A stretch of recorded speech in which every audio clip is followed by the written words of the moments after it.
Assalamualaikum warahmatullahi wabarakatuh. Selamat datang lagi di Amus Channel. Kali ini kita akan membahas mata pelajaran fikih kelas 9, yaitu tentang hutang piutang, gadai, dan hiwalah.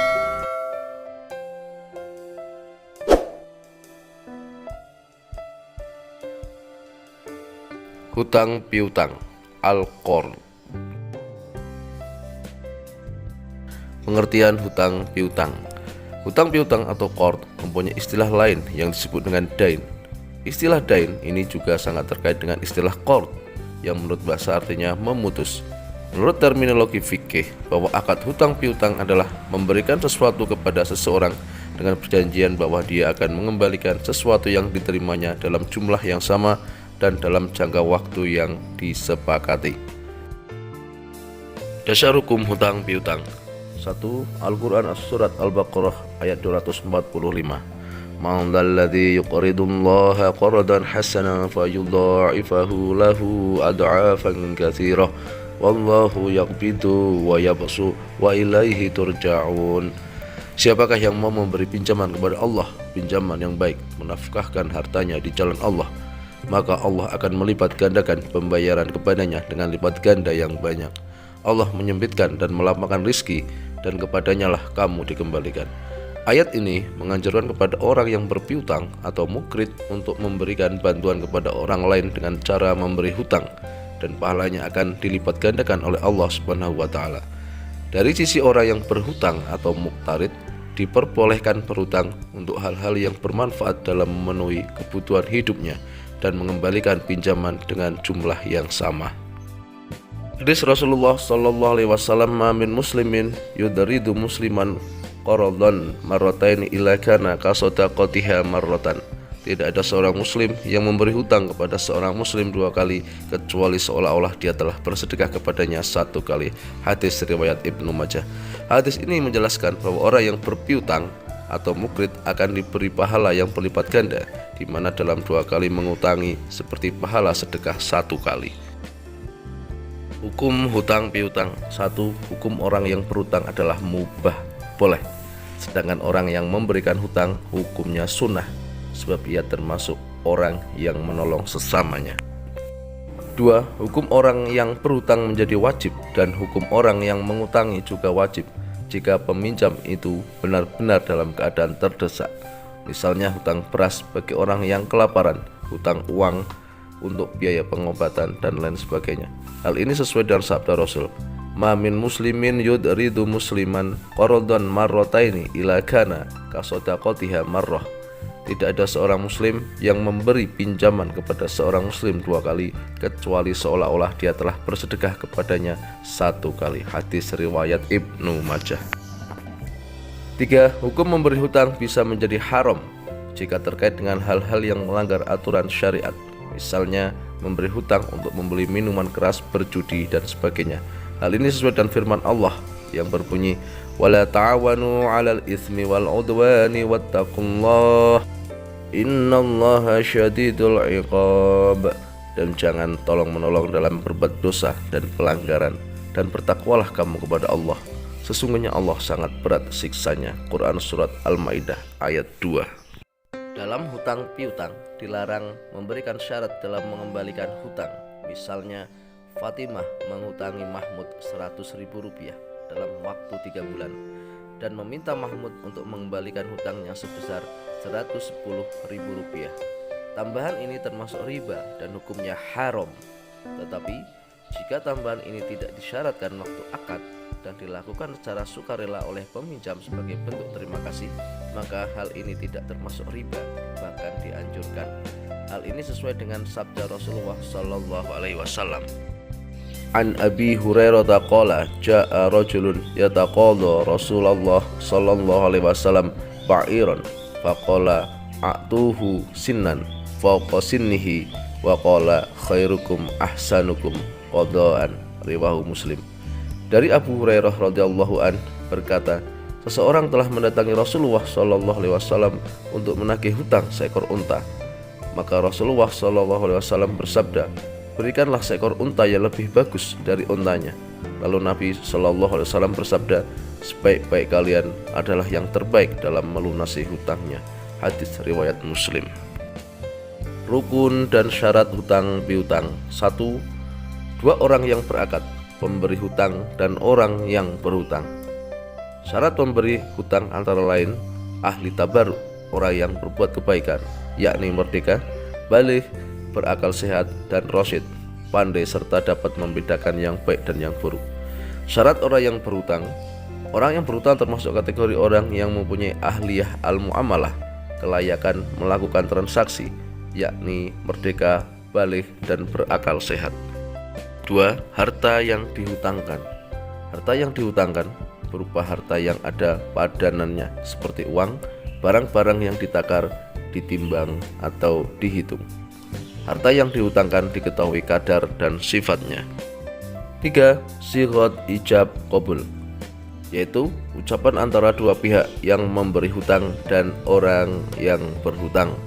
Ucapan ijab misalnya, saya menghutangimu atau memberimu hutang.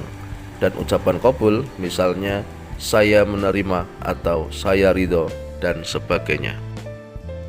Ketentuan hutang piutang. 1. Hutang piutang sangat dianjurkan untuk ditulis dan dipersaksikan walaupun tidak wajib, sebagaimana firman Allah, ya ayyuhalladzina amanu idza tadayantum bidainin ila ajalin musamma faktubuhu wal yaktub bainakum katibum bil adl. Hai orang-orang yang beriman, apabila kamu bermuamalah tidak secara tunai untuk waktu yang ditentukan, hendaklah kamu menuliskannya, dan hendaklah seseorang penulis di antara kamu menuliskannya dengan benar. Al-Baqarah 282. 2. Pemberi hutang tidak boleh mengambil keuntungan atau manfaat dari orang yang berhutang. Jika hal ini terjadi, maka termasuk kategori riba dan haram hukumnya, sebagaimana dijelaskan dalam Al-Quran surat Al-Baqarah ayat 275. Wa ahallallahu al-bai'a wa harrama riba. Padahal Allah telah menghalalkan jual beli dan mengharamkan riba. Hal ini dikuatkan dengan hadis Nabi Shallallahu Alaihi Wasallam, kullu qardin jarra naf'an fahuwa riba, riwahu al-Baihaqi. Setiap utang yang membawa keuntungan maka hukumnya riba. Hadis riwayat al-Baihaqi. 3. Melunasi hutang dengan cara yang baik dan tidak menyakitkan. 4. Berhutang dengan niat baik dan akan melunasinya. An Abi Hurairah radhiyallahu anin Nabi sallallahu alaihi wasallam qala, man akhadha amwalan nas yuridu adaaha adallahu anhu wa man akhadha yuridu islafaha atlafahullah, riwahu al-Bukhari. Dari Abu Hurairah radhiyallahu anhu, ia berkata bahwa Nabi sallallahu alaihi wasallam bersabda, barang siapa yang mengambil harta orang lain atau berhutang dengan tujuan untuk membayarnya, mengembalikannya, maka Allah akan menunaikan untuknya. Dan barang siapa mengambilnya untuk menghabiskannya, tidak melunasinya, maka Allah akan membinasakannya. Hadis riwayat Al-Bukhari.